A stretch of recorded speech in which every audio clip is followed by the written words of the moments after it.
Hi everyone, welcome to my channel. My name is Humna and I create content connected to art, healing and spirituality.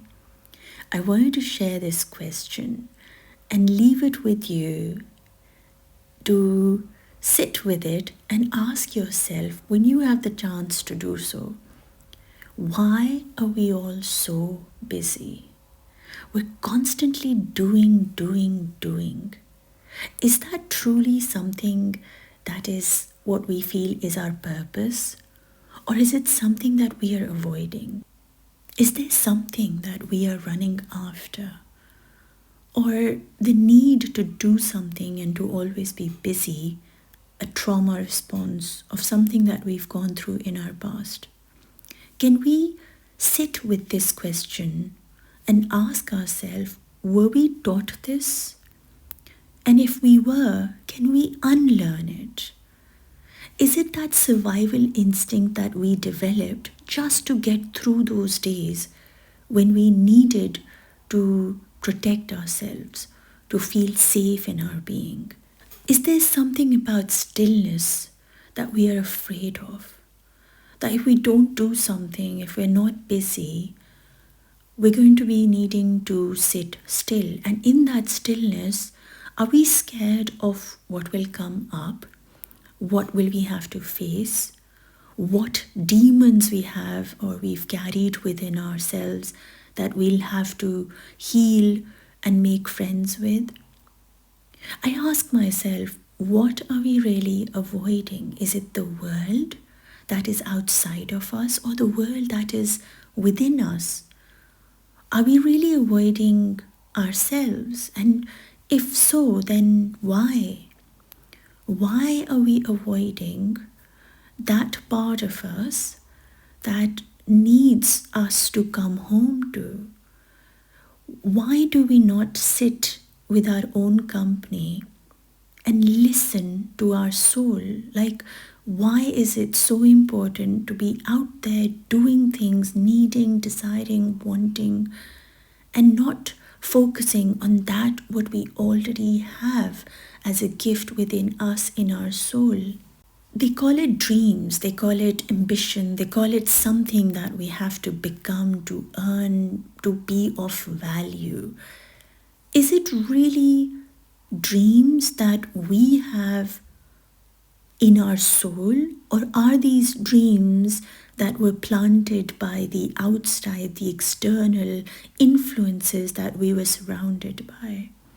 Is it the silence that we are escaping? Because when you think about space, when you think about that what holds the whole earth, it's in silence. In silence, there is so much power, there is so much grip, there's so much holding of everything. In silence, things are hidden, but in silence, there are things that speak. Are we scared of what our silence is going to be speaking of? Are we not willing to listen to our silence? Because the silence is a friend of your soul. So the more you sit in silence, the more your soul expands, it grows, it feels like you are home, you're coming back to it. There's this constant need to prove ourselves to somebody or to some place or to, even our own selves. There's this constant validation that we need to be something, to act a certain way, to be seen a certain way, to wear this kind of clothes, to have that kind of car, to have a certain way of relationship or a certain career that will define us, that will tell us our worth. But do we not see the worth of our soul? We're so trapped in the idea of how the world is going to see us, and we keep on performing for them, to please them, and to sabotage our own heart, our own soul, our own soul's purpose. And we judge what we came here to do, because we think we're not good enough, because we don't trust that the soul will guide us to the path. You see, to be in silence, to sit with your soul, to cultivate a relationship with your intuition, with your gut, with your God, needs us to make it a priority. Make it that who we need to truly prove to connect to communicate to find our path in this world. Our self-worth is not based on how we look, what we do, how much money we have. Our self-worth is based on our relationship with our Creator. How connected do you feel with this whole universe? How aware and awakened are you to see everything in creation belonging to the one that created it just for you? How long are we going to run after things and reputation and people and careers and just material world? How long are we going to constantly stay busy to get something and overlook that what we already are and what we already have? There is this thing called the hustle culture, right?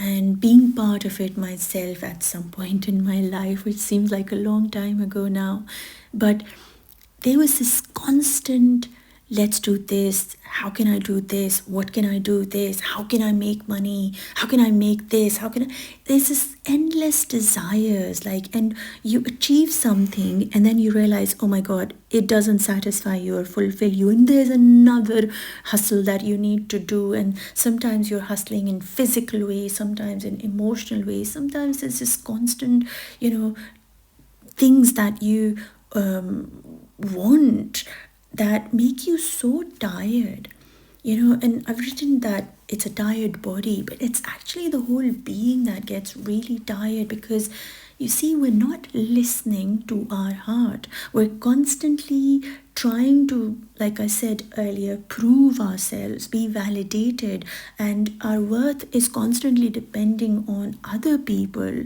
and our families, and there's this constant need to fulfill their desires that your heart sometimes hurts. And coming from a Muslim background, what I'm really understanding is your heart is where your Creator is.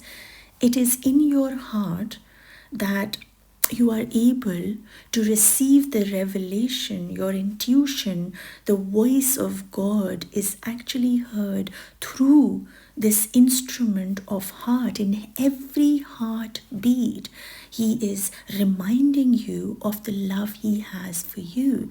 But when we sabotage our heart, when we overlook what our heart wants us to do, it is in those moments that we're suppressing our relationship, our communication, our connection with God. And that's where the whole problem comes. The imbalance starts coming because we're disconnected to the power, the source of all knowledge, of all love, of all mercy, of all compassion and joy. We think that something in this world is going to give us joy and happiness, and we're going to have money, and then all our problems are going to be solved. Actually, money does not solve anything. Nothing in this world is able to solve the pain, the things that you carry in your heart can only and only be healed by the one who created the heart, right? The manufacturer, the one who owns the heart, the one who allows it to beat, the heart. That source, that power, that God, that Creator is the one who knows what will heal your heart. So rather than running after things, keeping yourself so busy, if we focused on cultivating our relationship with the one who created us, automatically not only we will be at peace, but we will be in guidance from the one who constantly is guiding us, but we're so unaware of his guidance because we're so busy. It is in moments that we sit with ourselves in silence that we actually remember that the world was not made to consume us. It's like a black hole, and we're constantly like, it's pulling us, it's pulling our energy, it's pulling everything out of us and telling us that, when you have this, you're going to be better or whatever. It's making you give yourself, your purity, your whole self to it, and it's sucking the hell out of us. And we need to kind of stop. We need to stop being so busy all the time, because that busyness is making you disconnect from your silence. Because you see, when you are silent, when you are reflecting, when you are connecting to your source, to your Allah, to your creator, to whatever it is that you resonate with, in those moments you realize that it wasn't the world that was going to consume you. It wasn't created to consume you. Rather, it was made so that you could remember through what you see in this world of who created it. It's not the bird that is God. It is the one that created the bird, the one that allowed the bird to fly, the one that holds the bird halfway in the air, the one who makes every single feather in a certain way that it chooses to. It is through all of that creation that we are meant to remember, not the bird, not be in awe of the bird alone, but be in awe of the one who created the bird. It is that, it's looking beyond the scene. It is looking beyond what your eyes are able to see, but to actually be able to feel the flight of the bird as you yourself, your soul is flying, and who is the one who created you, the creator. Through your soul, you are reminded of who your creator is. It is the one who is created to you in your heart, in your being, in your body. Every single cell in your body is designed and placed by the one who loves you the most. And every single cell is a proof that you are worthy of love. You are worthy of abundance. You are worthy of everything and anything that you want or desire or need. But when you come home to yourself, that is only when you feel the powerful source gifting you everything that you need. You see, actually we don't need that much in life. We've been taught and told we need this, we need that, we need this to fulfill, we need that to blah blah. I won't get into all of that, but what I wanted to share was that you've been taught, we've all been taught, including myself and everybody else, that we have to be a certain way, we have to do certain things, we have to prove our worth, we have to go and get something. When you do the best that you can from what you have in front of you, God multiplies it, because he says, when you are praising me, when you are in gratitude, when you are grateful, I will increase you. And he not only increases you in your risk, in your abundance, in your life, in everything that you need, he increases you in gratitude itself. So you are able to be in gratitude way more than what you used to be ever before. And it's like your reality will completely shift when you start thanking the creator for every single cell in your being, every single breath that you take, every single heartbeat that you take. These are internal world that you are blessed with, and that's what will increase your taqwa, your faith, your trust in your creator, and automatically you'll start seeing that gratitude that you show inwards towards your body, towards your being, towards your cells, towards your breath, show outside in the world. He says, I will change the condition for you when you change your internal condition. He is going to change your outside world into the most beautiful world as when you change your inside. And I've written this: the inner light, the power within your heart was placed there way before your mind ever learned to fear. We are constantly in fear. If we don't do this, something bad will happen. If I don't achieve this certain goal, or if I don't have this relationship, if I don't have a certain amount of money, this car, this, that, and whatever, the mind constantly puts you in fear. If you don't have this, you are a failure. You are not worthy of of love, or you're not worthy of money, or whatever it is that you think you're not worthy of. Like, the mind tells you to be scared, and so in fear you do all these things, and you run after things, and you hustle, and you're constantly making your body get tired. But the truth is, there is power inside your heart. When you sit still with yourself, he speaks to you, he guides you, he holds you, and he helps you see the path that will lead you to peace, and with peace, not just to peace, with peace. He holds your hand in a way that the world might fall apart. You might go through a breakdown, or you might lose a job or something, but because it was not good for you, that is why he has to remove those things from you, because you've been attaching yourself to them as they are the source of your joy, they are the source of validation, of proof of your worth, but they are not. So whatever falls apart from your life is not because it's good or bad, it's because you attached yourself to make it God, and so he wants you to not create false gods, and he helps you by coming home to your heart. You were always meant to walk the path of peace, guided by light, which is waiting for you to come home to. Having gone through so many ups and downs in my life, I now look back and think I am so grateful for whatever happened.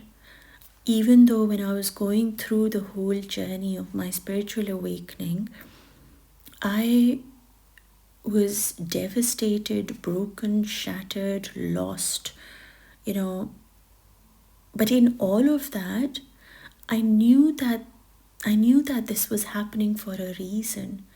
There is a way that he is going to bring me back, and there's a purpose that he's leading me to. And so one has to believe that he has created us, and he has placed the light in us, and that light that is within us will guide us towards the path that he knows is best for us. We just have to trust him, and we have to cultivate on our faith.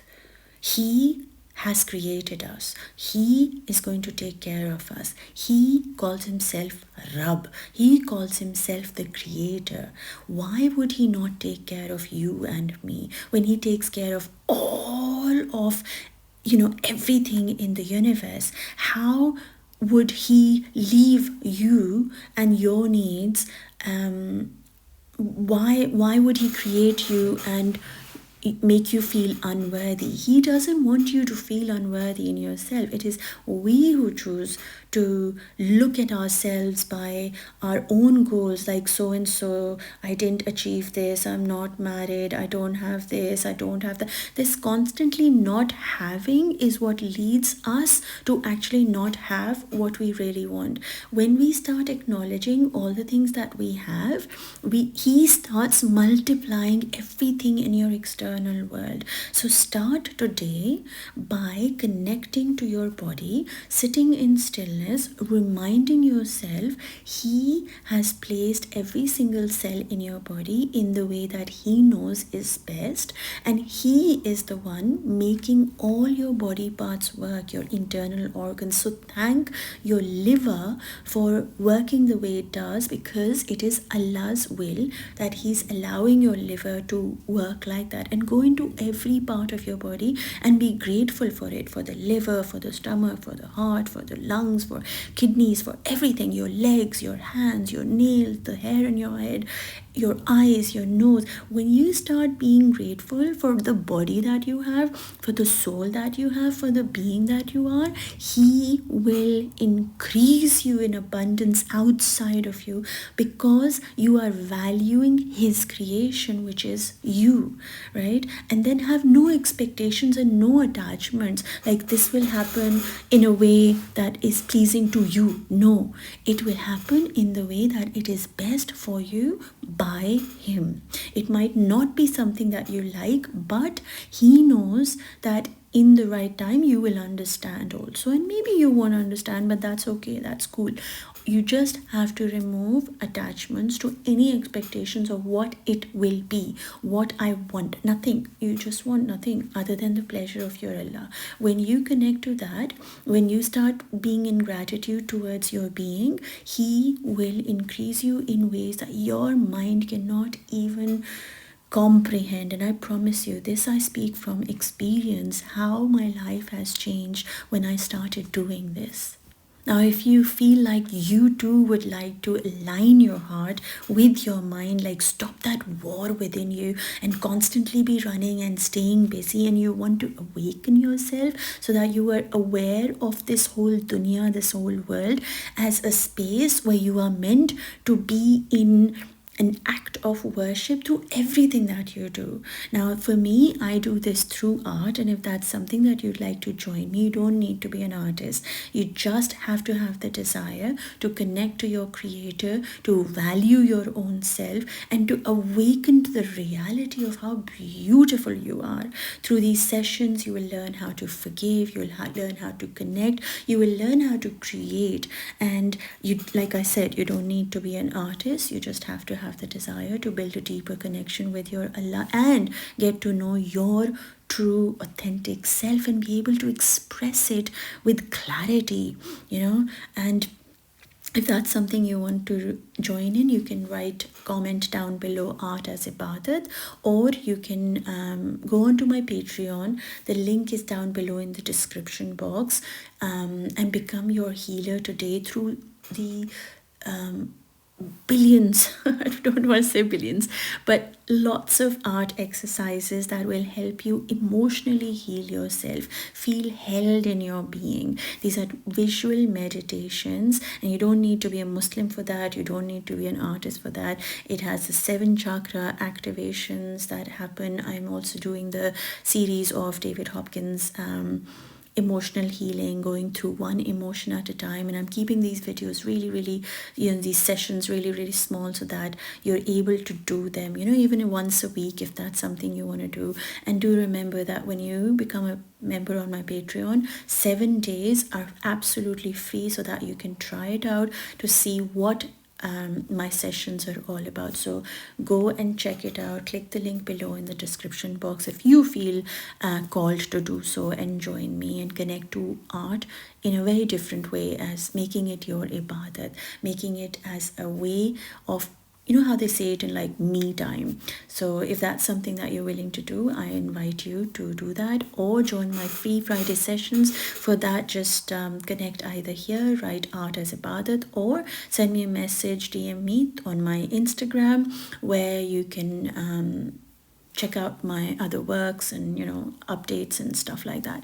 So that's Humna_being and art as ibadat with underscore in the middle. So yeah, I look forward to connecting with you and sharing more insights, and thank you so much for following me, leaving your comments, and always holding me and supporting me as I too, along with you, walk towards light with the intention and hope that we can make this world be a space, a place where everything that we see and we do and we become and we be is a reflection of Allah's love and Allah's mercy, inshaAllah ta'ala.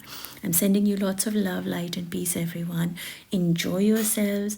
Remember that you are loved just the way you are, and your worth is not dependent on anything outside of you but your relationship with your Allah. Focus on your heart, calm your nerves, relax yourselves, and be reminded you are the love of your Creator, just the way you are. Take care, and I'll speak to you soon. Allah Hafiz.